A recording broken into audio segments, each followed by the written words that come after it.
Hola, iniciamos el estudio de la corriente eléctrica como el flujo de carga dentro de un conductor.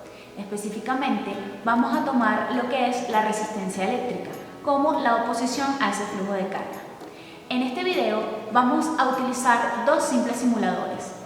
En primer lugar, uno que nos muestra los elementos que intervienen en el valor de esa resistencia. Y el segundo nos va a permitir establecer vínculos entre lo que es la corriente eléctrica y la resistencia eléctrica. En estos temas es muy importante que prestemos atención al funcionamiento de los componentes o elementos del circuito, es decir, entender sus funciones más allá de simplemente realizar un cálculo. Acompáñenme a utilizar estos simuladores.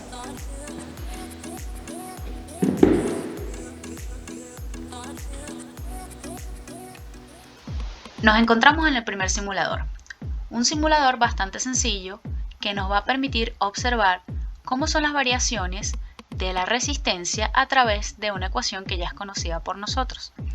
Esa resistencia en el conductor que depende de su resistividad, porque la sección transversal está representada por esta área que generalmente es circular. Notamos en el simulador también los diferentes controles para variar esas cantidades. En la parte inferior de cada uno de ellos se encuentran las unidades en las cuales son medidas esas cantidades. Por supuesto, de manera general, solemos trabajar estos centímetros en metros, pero este simulador los presenta en centímetros. La resistividad estaría asociada a estos pequeños puntos de color negro que observamos en el conductor y que, si vemos, al aumentar la resistividad, la cantidad de puntos en el conductor aumenta. Eso es debido a que la resistividad y la resistencia tienen que ver con una especie de impurezas que se encuentran en el conductor y que son las que van a evitar el flujo de corriente o el flujo de carga. Como puedes observar, si aumento la resistividad, es decir, aumento la resistencia específica y por lo tanto se ve gráficamente que aumentan las impurezas, eso quiere decir que debería transitar a través de ese conductor menos corriente. ¿Cómo lo vemos en la ecuación? Pues al aumentar la resistividad notas que la resistencia se hace mayor. La resistencia es directamente proporcional a la resistividad, es decir, mientras mayor resistividad, mayor será la resistencia de ese conductor. Lo puedes notar también gráficamente en las impurezas del mismo. Y al reducir la resistividad, notas cómo va reduciéndose la resistencia. Y va quedándose ese conductor con una menor cantidad de impurezas.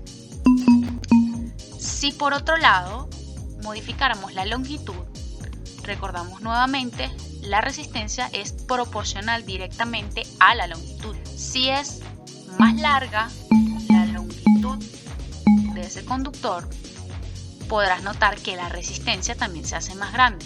Por lo tanto, debería transitar o debería fluir menor corriente. Si por otra parte hiciéramos variaciones en el área, aquí la relación es distinta, puesto a que entre la resistencia y el área la relación es inversamente proporcional. Si aumentáramos el área, puedes notar que la resistencia disminuye. Podrías tú realizar algunas variaciones más corto, con mayor área, aumentar la resistividad y ver cómo son las variaciones de la resistencia para ese caso. Este segundo simulador nos permite observar la ecuación de la ley de Ohm de manera gráfica o esquemática. Podemos variar los valores del voltaje y de la resistencia. Recuerda que la ecuación de la ley de Ohm nos dice que la caída de potencial en una resistencia, es decir, es una especie de disminución en el voltaje del circuito, va a depender de la corriente que circula en el circuito y de ese valor de la resistencia por la cual está pasando esa corriente. Podríamos variar el voltaje.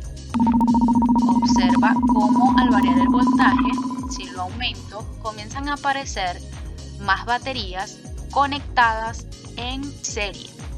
Es decir, tenemos una asociación de baterías en serie. Eso es importante saberlo para los próximos temas. En la medida en que aumento el voltaje proporcionado por las baterías, la corriente que circula por ese circuito aumenta. Eso es consistente con lo que hemos practicado de que la corriente es directamente proporcional al voltaje del circuito.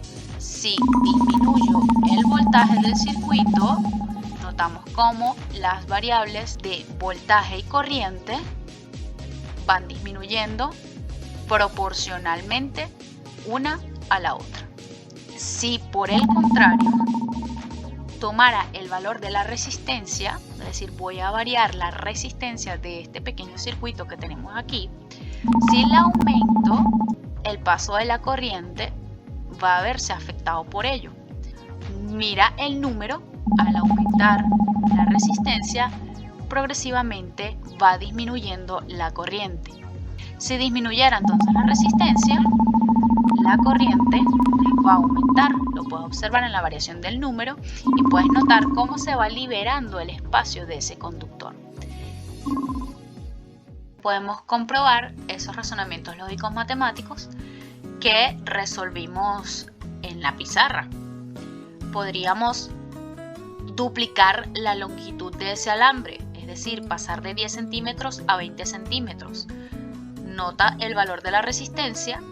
Al duplicar la longitud, que debería pasar directamente proporcional, si duplico la longitud, debería suceder que se duplica el valor de la resistencia y efectivamente el simulador nos permite comprobar ese comportamiento. Si hiciéramos la variación del área, es decir, duplicar el área, debería, al ser inversamente proporcional, reducirme el valor de la resistencia a la mitad. Duplicamos el área, pasamos de 7.5 a 15 centímetros cuadrados y observamos que esa resistencia se redujo a la mitad efectivamente. Logramos fue que de 0.667 pasara a 0.333. Entonces, en los diversos simuladores que te estoy presentando en este pequeño video, puedes realizar distintas comprobaciones de los referentes vistos en clase. En este simulador podemos ver lo que es el comportamiento del flujo de carga, podemos ver el interior de la resistencia e inclusive el interior de la batería. Esto nos va a permitir percibir este pequeño fenómeno de otra manera, desde otra perspectiva. Además, nos va a permitir comprender que a veces no es tan fácil como aumentar aquí o disminuir allá, puesto que hay otros factores que intervienen, como por ejemplo la temperatura. Vamos a activarlo y puedes notar que en este caso todavía la diferencia potencial o el voltaje está en 0 voltios. Por lo tanto, no hay una fuerza que se llama fuerza electromotriz, no hay una fuerza que impulse a esos electrones dentro del circuito. En la medida en que aumentamos el voltaje, comienza ese flujo de carga dentro de nuestro pequeño circuito formado por una batería, los cables conductores y la resistencia. Hay una pequeña competencia entre esas impurezas dentro de la resistencia y el flujo de carga. Podríamos decir, bueno, si quiero aumentar la corriente medida en amperios, que notamos en este medidor de acá, amperímetro se llama este instrumento, nosotros diríamos, bueno, si quiero aumentar la corriente y la corriente es proporcional al voltaje, pues aumento el voltaje y listo, y así tengo muchísima más corriente dentro de mi circuito. Pero en la medida en que voy aumentando el voltaje, puedes ver que en la parte inferior se va moviendo esta escala que nos está midiendo la relación con la temperatura. Y sí, muy bien, aumenté la corriente en mi circuito, pero está este pequeño problema que de hecho yo he visto cómo se han prendido en fuego algunas resistencias en los laboratorios por colocar tanto voltaje en la fuente de voltaje. Entonces muchas veces creemos que es tan sencillo como aumentar una variable u otra, pero hay otros elementos que intervienen. Quizás no sea muy positivo que nuestro circuito se caliente, puesto que podrían pasar cosas como las que te mencioné ahora. Volvamos a un voltaje en donde nos mantengamos en una temperatura deseada dentro de nuestro circuito, pero aumentemos el valor de la resistencia. Al aumentar el valor de la resistencia, puedes notar que aumentan las impurezas nuevamente dentro de ese trocito de conductor, porque la resistencia conduce, por supuesto que conduce, a pesar de que ella busca oponerse al flujo de carga, se coloca un valor en el circuito adecuado para la funcionalidad que queremos que éste haga. El flujo de carga ahora se hace más difícil. Eso es consistente con todo lo que hemos estudiado en las relaciones matemáticas, que hemos visto con puntitos negros en los otros simuladores, pero acá puedes ver una interacción un poco más dinámica. Yo te invito a que utilices estos simuladores, a que juegues con ellos, para que puedas comprobar tanto las teorías vistas en clases como los ejercicios resueltos.